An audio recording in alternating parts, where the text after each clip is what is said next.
ASMR Gaming News.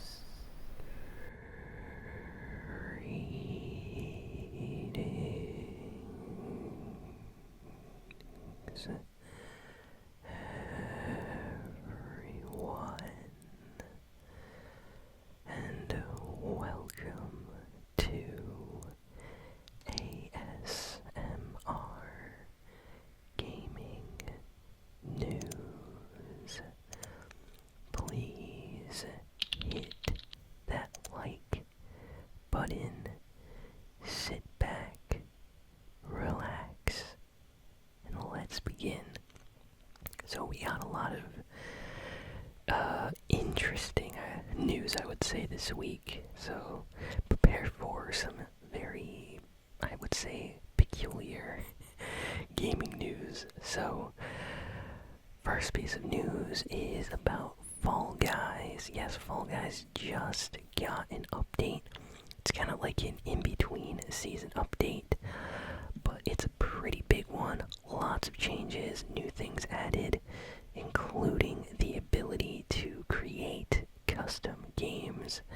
Something that I am very excited about. Basically, it's kind of like how in Fortnite, if you're a creator or someone, you're basically allowed to create a custom game for your friends and you to join and have fun in.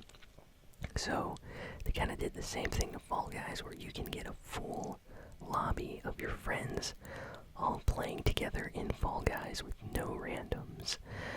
So I really am excited about that. I plan on doing one on the channel, so be on the lookout for that. I'll probably do an announcement video, but be prepared because I'll definitely be doing that. You know, games with subscribers. It's going to be exciting to see who manages to get to the end. So that's pretty cool. And of course, they updated Fall Guys and they've added like new levels and they kind of fixed some things, and the community is just very, very excited because, Fall Guys is still pretty popular.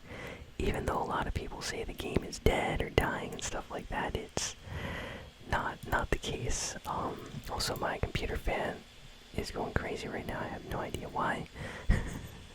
Apologies for that.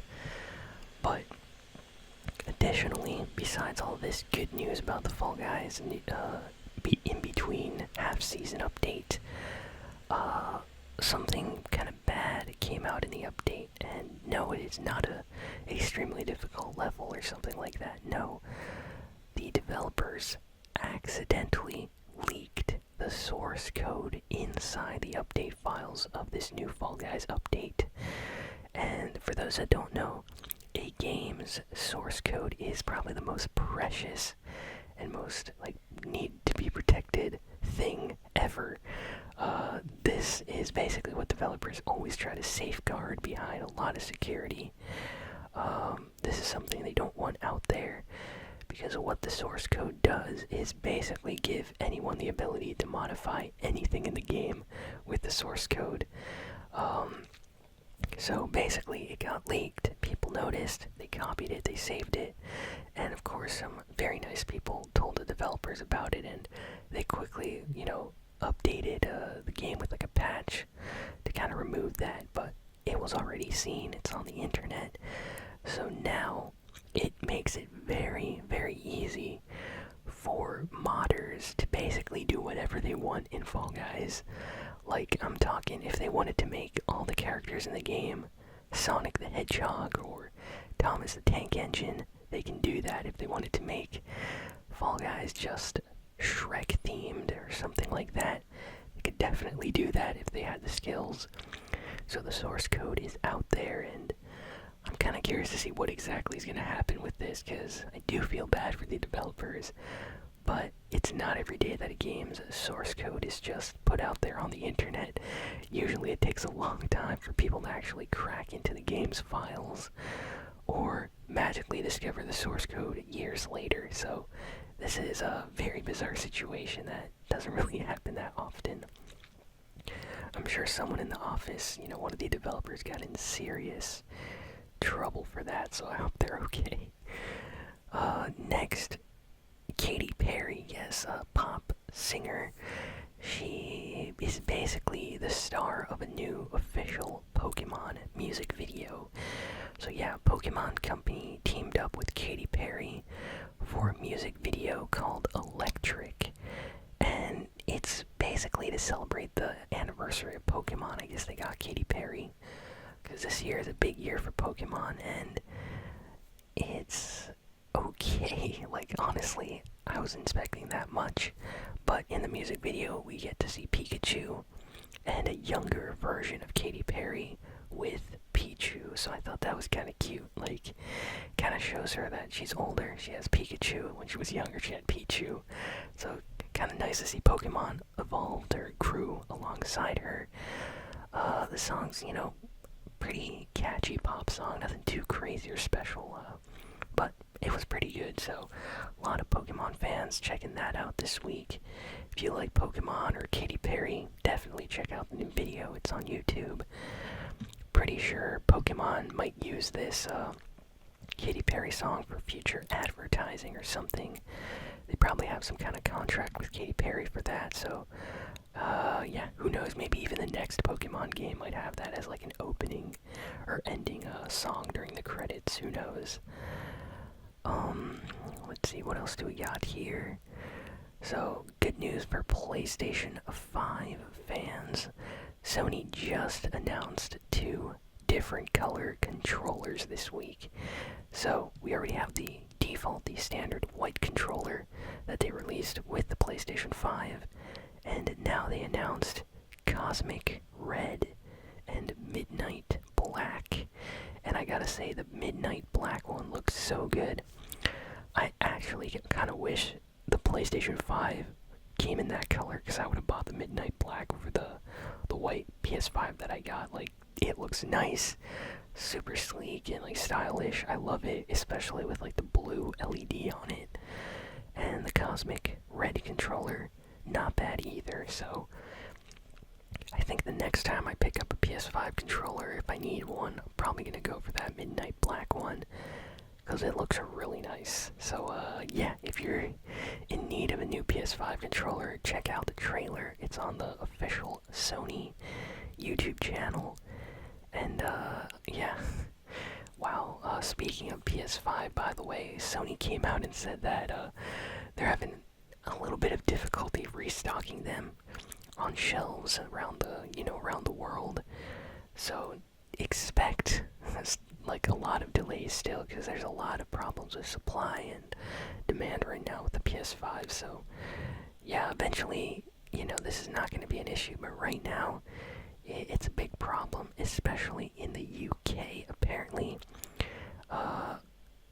they said that like the PS4 outsold the PS5 just because the PS5 was not available anywhere, so people are going out to buy the PS4 because they can't get the PS5. So I feel like Sony really needs to start putting PS5s out there, so people are gonna keep buying the PS4 if they don't have any options.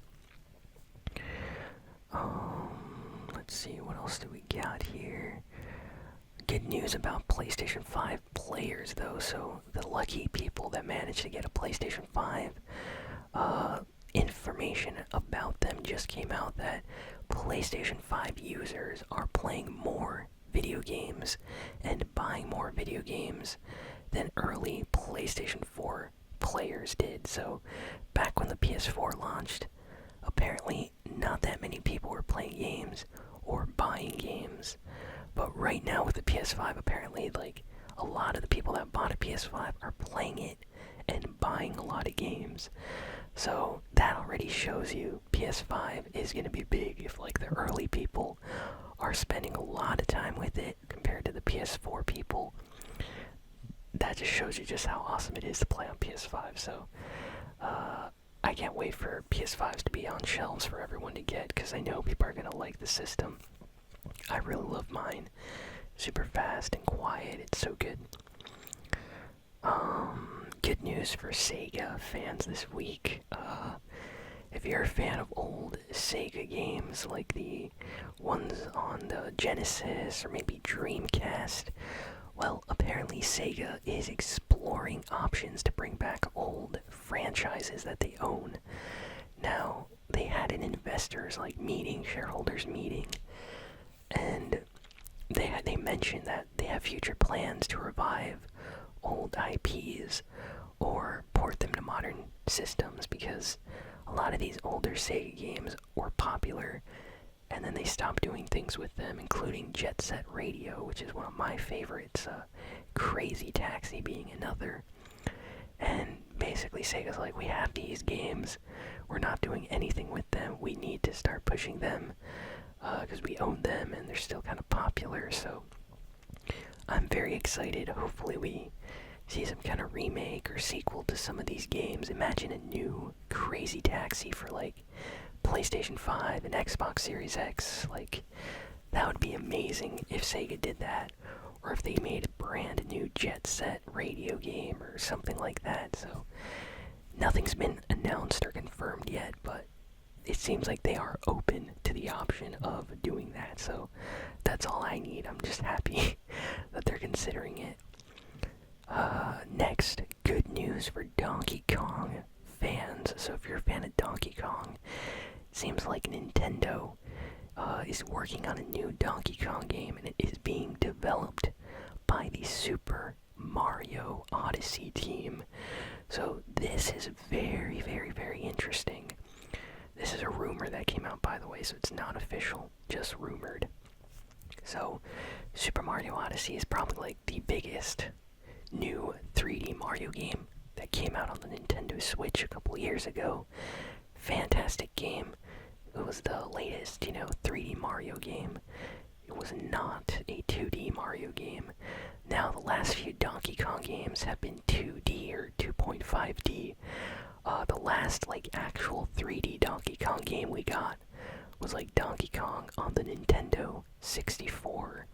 So to see the Super Mario Odyssey team working on a new Donkey Kong game is gonna be awesome, in my opinion, because this might be the return to 3D Donkey Kong that we haven't seen in a very, very long time.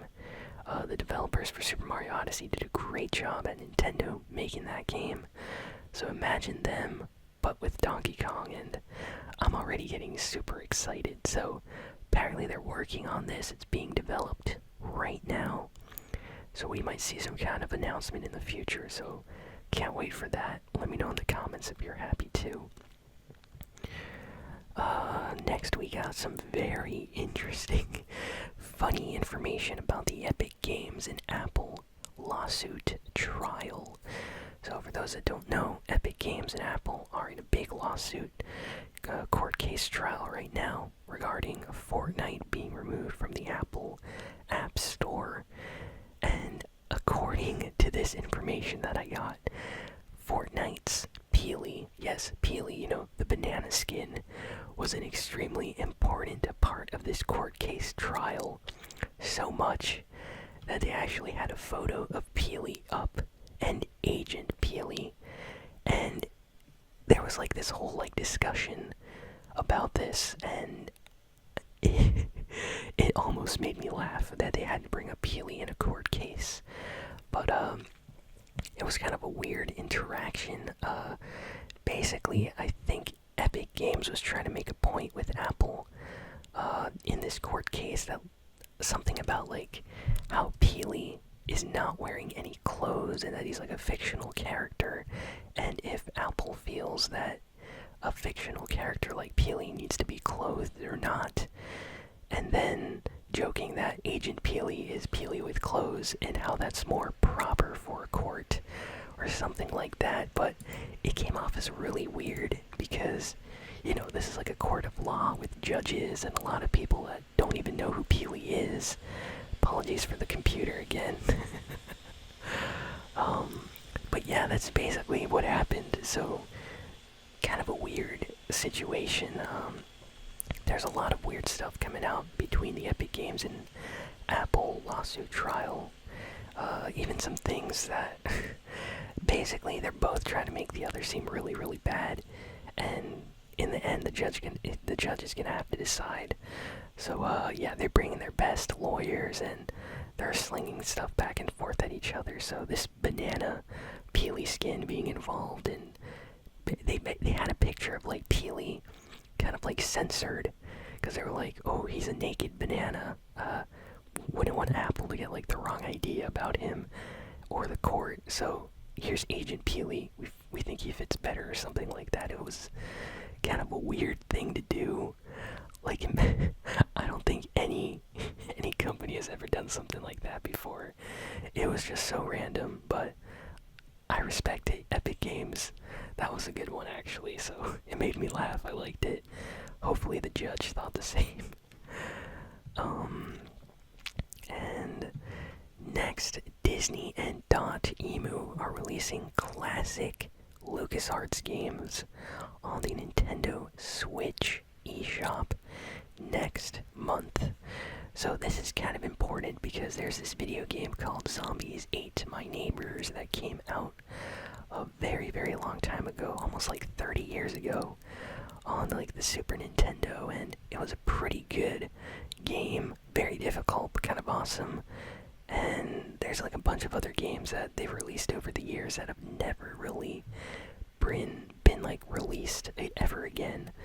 So Disney and Dotemu working together to re-release these classic games on the Switch, so people that have never played these will have access to them, to buy and play these games. So I'm very happy about that, because it's not every day that you get to see like old games back again, because usually they're like forgotten and no one bothers porting them because, costs and IP and license fees and all sorts of like things they have to work around. But this is awesome, so I'm very happy. And let's see, we have one final piece of news. Basically, E3 this year. For those that don't know, E3 is a huge gaming conference that takes place every year. Didn't really take place during the pandemic last year. They had to cancel it. And this year, there's going to be a very interesting version of E3 where they're going to have like kind of like a digital event with virtual booths and leaderboards and things like this. So there's going to be an E3 app that you're going to be able to like use on your phone or PC, and it's going to include like leaderboards and trailers and games and special goodies or secrets that you can somehow unlock as well, and virtual booths that you'll be able to visit. So you won't actually have to go to E3 in person. You can just visit and explore it through the app. So that's actually kind of cool. I've never been to E3, always wanted to go, and I'm glad they're doing kind of like a virtual digital event this year. So I can't wait to check that out. Rumor has it there's going to be a lot of new Xbox and PlayStation games announced this year. So if you want to know more about upcoming games, definitely catch it next month, because E3 is going to be big. Probably going to get some Nintendo news around then as well. And yeah, that is all the video game news for this week. So thank you all for listening and watching. Please be sure to like, comment, share, and subscribe. And I will see you all next time. So long.